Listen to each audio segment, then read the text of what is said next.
Halo rekan-rekan mahasiswa, kita bertemu kembali dalam modul pelajaran bahasa Indonesia. Kali ini topik yang akan kita bicarakan adalah eksistensi kata dan diksi. Seperti apa eksistensi kata dan diksi? Nanti kita akan bahas beberapa persyaratan yang ada di sana. Oleh karena itu, rekan-rekan boleh menyimak video ini sampai selesai. Rekan-rekan perlu juga kita pahami bersama bahwa ketika kita membicarakan sebuah bahasa, maka tentu ada tataran bahasa yang harus kita pahami bersama. Nah, dalam hal ini, untuk mata kuliah kita bahasa Indonesia, maka tataran bahasa yang nantinya ada itu ada beberapa tingkatan yang perlu nanti Anda ingat. Nah, kita mulai tataran yang paling rendah sampai nanti tataran yang tertinggi.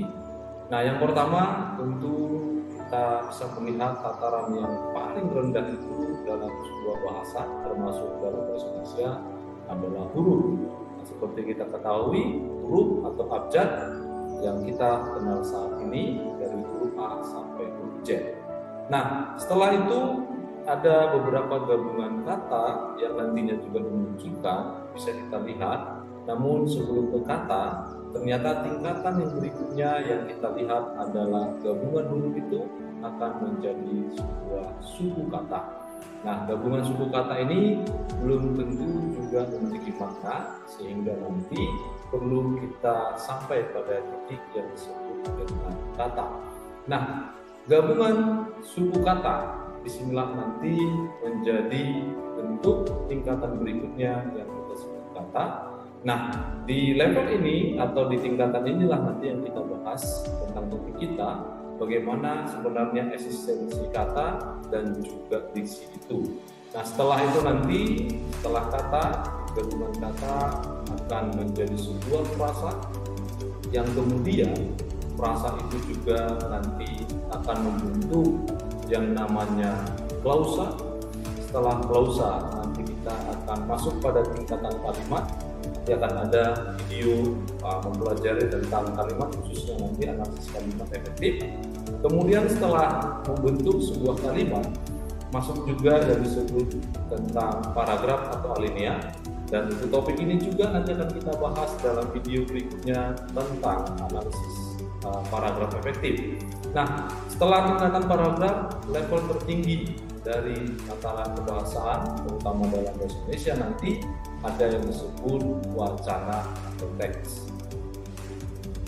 Nah, kita masuk pada topik pembicaraan kita untuk modul kita dalam video ini, yaitu tentang kata. Nah, bagaimana konsep kata sebenarnya, atau dalam hal ini bagaimana kata itu bisa kita maknai dengan definisi atau konsepnya. Nah, saya mengutip pendapat Haributik Widialaksana, ini seorang linguis yang juga sudah berhasil menciptakan kamus linguistik. Nah, beliau ini memberikan 3 batasan penting arti sebuah kata. Nah, kata yang pertama definisinya boleh kita katakan kata itu sebuah morfem atau kombinasi morfem yang oleh bahasawan itu dianggap sebagai satuan terkecil yang dapat diujarkan sebagai bentuk yang bebas. Artinya ketika Anda melafalkan sesuatu, nah nanti ada maknanya, itu kita sebut morfem yang memang kita sampaikan secara bebas dan memiliki arti atau makna tertentu. Nah, itu bisa dikatakan sebagai arti kata. Nah, yang kedua, kata juga dikatakan sebagai satuan bahasa yang bisa berdiri sendiri, ya, yaitu bisa terjadi dari morfem-morfem tunggal dan juga mungkin morfem-morfem gabungan atau majemuk. Nah, morfem-morfem ini merupakan satuan-satuan yang nanti juga kita akan gunakan di dalam tataran bahasa berikutnya. Misalnya kalau bertemu dalam frasa, juga bertemu dalam klausa, dan bahkan nanti akan bertemu dalam kalimat, dan yang paling tinggi nanti juga bisa bertemu satuan-satuan itu dalam sebuah paragraf. Sehingga nanti dalam definisi ini, maka rekan-rekan mahasiswa bisa membuat definisi bahwa kata itu juga adalah bagian bentuk bahasa yang bisa berdiri sendiri, dan tentunya di sini juga sudah ada makna yang dimunculkan. Nah, definisi atau batasan yang ketiga dari Haributi Wibisono juga mengatakan bahwa kata itu adalah satuan terkecil dalam sintaksis. Nah, dalam sintaksis ini artinya salah satu cabang ilmu linguistik atau ilmu bahasa dalam bidang kalimat. Nah, seperti yang tadi saya katakan, ternyata kata itu didefinisikan atau diberi batasannya pada satuan terkecil ketika nanti kita melakukan analisis yang namanya pola kalimat, yang berasal juga nanti itu adalah yang dikatakan bagian-bagian lexem yang mengalami morfologis ya. Morfologis berarti bagaimana sebuah kata itu terbentuk dengan unsur-unsur yang ada, termasuk nanti proses apisasi atau penghubungan yang ada. Nah, itu boleh dikatakan sebagai bagian dari definisi kata. Nah, baik, dari pengertian kata tadi, coba kita lihat ternyata apakah ada aspek-aspek yang dimuat oleh sebuah kata. Nah, ternyata rekan-rekan, ketika kita berbicara tentang kata, tidak cukup hanya definisi kita pahami, kita harus melihat juga ada aspek yang termuat di dalam kata. Nah, saya mengutip dari pendapat Boris Kera bahwa sebuah kata itu ada dua aspek yang ada di dalamnya. Nah, yang pertama dari ranah kognitif dan yang kedua ranah afektif. Nah, dalam ranah kognitif artinya nanti kata itu memiliki aspek bentuk atau ini juga sering dikatakan aspek ekspresi, yaitu hal-hal yang nanti termuat dan bisa diserap oleh panca indera kita, termasuk nanti kemampuan-kemampuan kita mungkin memaknai objek-objek tertentu dengan panca indera kita. Nah, itulah aspek yang pertama yang kita sebut nanti aspek kognitif. Nah, tidak cukup sampai di sana, ternyata ada aspek yang kedua, yaitu aspek yang kita sebut nanti aspek afektif. Aspek afektif ini yang di dalamnya termasuk bagaimana sebuah kata itu ternyata memiliki makna yang ketika nanti dipahami oleh kemampuan berpikir kita, ada semacam reaksi yang kita timbulkan untuk menanggapi pemaknaan dari sebuah kata itu. Nah, ini mungkin melalui pembacaan kita, juga melalui pendengaran kita, yang intinya nanti reaksi khusus yang kita berikan atau respons kita pada apa yang sudah dimaknai itu disebut aspek isi atau aspek makna. Nah, selanjutnya rekan-rekan, tidak cukup pada aspek-aspek yang sudah disampaikan, ternyata kalau rekan-rekan membicarakan sebuah kata tidak lengkap kalau kita tidak masuk pada yang disebut istilah diksi. Nah, apa yang dimaksud dengan diksi? Nah, diksi sederhananya adalah pilihan kata. Nah, di dalam pilihan kata perlu juga kita perhatikan bagaimana sebenarnya kecermatan kita untuk memilih kata, sehingga sewaktu nanti kita gunakan di dalam tataran-tataran yang lebih tinggi lagi, kita bisa menempatkannya dengan baik. Nah, kita lihat dulu pendapat Boris Kera bahwa diksi yang dimaksud itu mencakup apa, ya. Nah, menurut Boris Kera itu diksi itu bisa kita katakan hal-hal yang mencakup pengertian kata-kata mana yang akan kita gunakan atau kita sampaikan pada makna-makna tertentu, yaitu sebuah gagasan itu kan bisa kita uraikan atau kita sampaikan melalui diksi atau pilihan kata yang kita siapkan.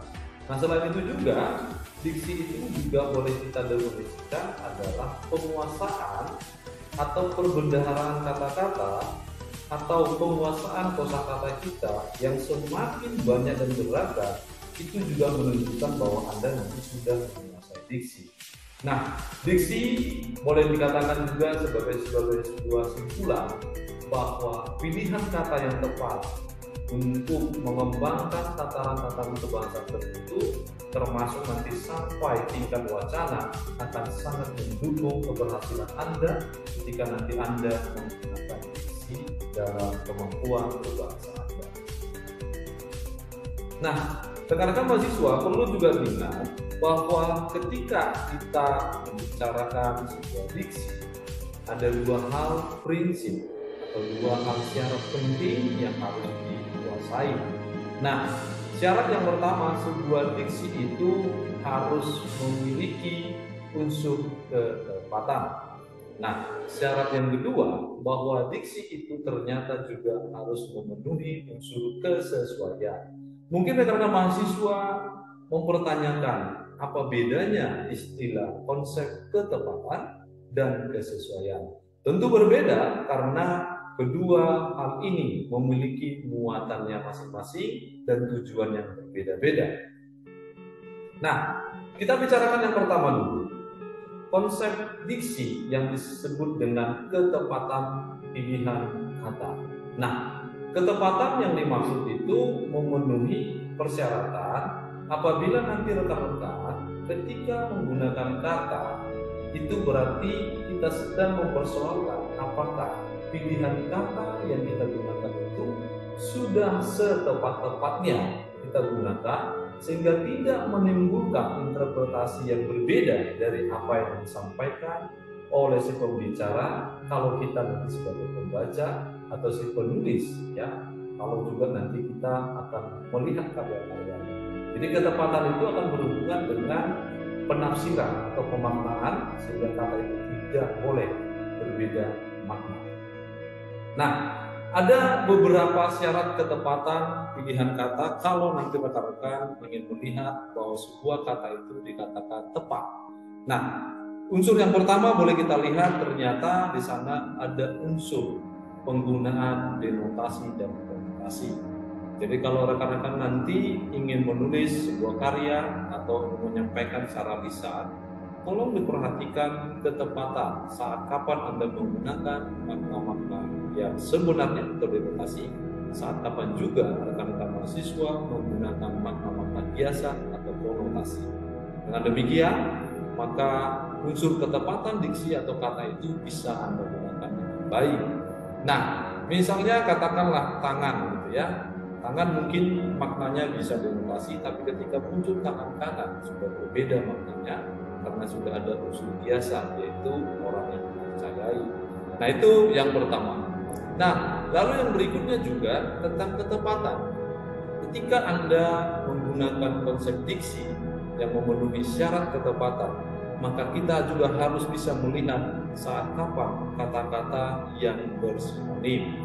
Rekan-rekan mahasiswa perlu dipahami kata-kata yang bersinonim dalam bahasa Indonesia itu memiliki arti persamaan arti kata, bukan persamaan bentuk ya, tapi arti kata atau makna. Nah, dalam bahasa Indonesia itu kita mengenal ada istilah sinonim yang sama persis dan sinonim yang mirip. Nah, ini harus bisa kita bedakan, jangan sampai nanti tulisan kita yang tadinya mungkin sinonim mirip kita paksakan sama persis. Nah, sinonim mirip artinya bahwa arti sebuah kata itu bisa sama, tetapi konteks penggunanya berbeda-beda. Itu yang namanya sinonim mirip. Contoh, kita katakan mungkin melihat, ya. Melihat bisa juga mungkin mengintip, bisa juga menonton, mengamati, ya. Bisa juga nanti melakukan pandangan-pandangan pada hal yang lain. Nah, intinya di sana dua hal yang berhubungan dengan diksi seperti itu bisa dikatakan makna yang bersinonim mirip, ya, makna boleh sama, tapi penggunaannya dulu dilihat dulu konteksnya, tidak boleh disamaratakan. Nah, bagaimana pula kalau dikatakan nanti sinonim sama persis? Nah, biasanya sinonim yang sama persis ini memang ini tidak boleh dipertukarkan atau digantikan. Jadi satu kata itu bisa dipakai untuk hal-hal yang lain. Misalnya kita sebut dengan taat asas, itu Anda boleh ganti dengan konsisten, ya, atau kebalikan, atau konsisten dulu baru taat asas. Jadi itu artinya bahwa sama saja maknanya, tidak perlu lagi dilihat konteks penggunaannya karena sudah tepat pada penerapannya dalam konteks kalimat misalnya. Nah, selanjutnya rekan-rekan, ketika berbicara ketepatan sebuah kata atau diksi, maka rekan-rekan juga harus bisa melihat perbedaan-perbedaan yang berhubungan dengan kata-kata yang mirip ejaannya, ya. Nah, ini barangkali rekan-rekan yang pernah kita lihat pembelajaran saat kapan disebut homonim, homograf, dan homofon. Nah, beberapa kata yang ada di contoh itu juga memenuhi syarat-syarat seperti itu. Jadi kalau Anda melihat seperti apa bentuk-bentuknya, itu juga bisa kita lihat, walaupun mungkin secara pelafalan bisa sama tapi makna berbeda. Nah, itu juga termasuk bagian dari syarat ketepatan pilihan kata. Nah, selanjutnya rekan-rekan, setelah syarat ketepatan Anda ketahui, maka syarat yang kedua yaitu kesesuaian kata. Nah, kesesuaian kata itu berarti bahwa kalau rekan-rekan ingin menggunakan kata tulis, baiknya Anda harus memperhatikan bagaimana penggunaan kata dan diksi itu apakah sudah sesuai dengan aturan-aturan kebahasaan. Dalam hal ini, apakah sudah sesuai dengan ejaan bahasa Indonesia, entah itu nanti Anda menggunakan EYD, EB, dan mungkin juga KBBI. Artinya nanti kalau kita memilih kata, maka perhatikan sudah tepatkah dalam aturan ejaan kita. Nah, oleh karena itu syarat yang dikatakan nanti bahwa sebuah kata memenuhi syarat kesesuaian ada beberapa hal. Yang pertama, kalau rekan-rekan nanti sudah mampu menggunakan ragam-ragam yang bagus secara cermat. Nah, ini sangat penting, artinya nanti ini berurusan tentang saat kapan rekan-rekan harus menggunakan kata baku, saat kapan pula rekan-rekan tidak menggunakan kata baku. Tetapi kalau sudah nanti Anda menggunakan yang benar sesuai, itu berarti syarat ini terpenuhi. Nah, yang bagian B juga nanti syarat kesesuaian juga mempersoalkan bagaimana kata-kata itu digunakan yang berhubungan dengan nilai-nilai rasa kata, nilai-nilai kesopanan, nilai-nilai budaya yang ada di sekitar kita. Jangan sampai ketika Anda mengucapkan maksud Anda mungkin baik, tetapi didengar oleh orang lain dikatakan tidak sopan, atau mungkin kita katakan dianggap tabu begitu, maka di sini sudah tidak sesuai dengan syarat ini. Oleh karena itu rekan-rekan, ketika Anda memilih diksi, cobalah perhatikan dulu lingkungan kita seperti apa, literatur kita seperti apa. Jangan sampai ada orang ketika mendengar kata diksi kita, justru mereka merasa tidak nyaman karena kita dianggap dalam tanda kutip tidak sopan. Jadi alangkah kita coba memilih diksi-diksi yang lebih mengedepankan. Nah, yang bagian C atau bagian yang ketiga rekan-rekan, dikatakan sebuah syarat kesesuaian kata kalau rekan-rekan nanti bisa menggunakan kata-kata yang berpasangan dan berlawanan makna dengan tepat. Jadi kalau rekan-rekan misalnya menggunakan kata-kata yang sudah terbentuk, katakanlah biasanya kan kita sering menggunakan terdiri dari, itu salah ya. Yang benar itu adalah terdiri atas ya. Jadi jangan kita katakan terdiri dari ya.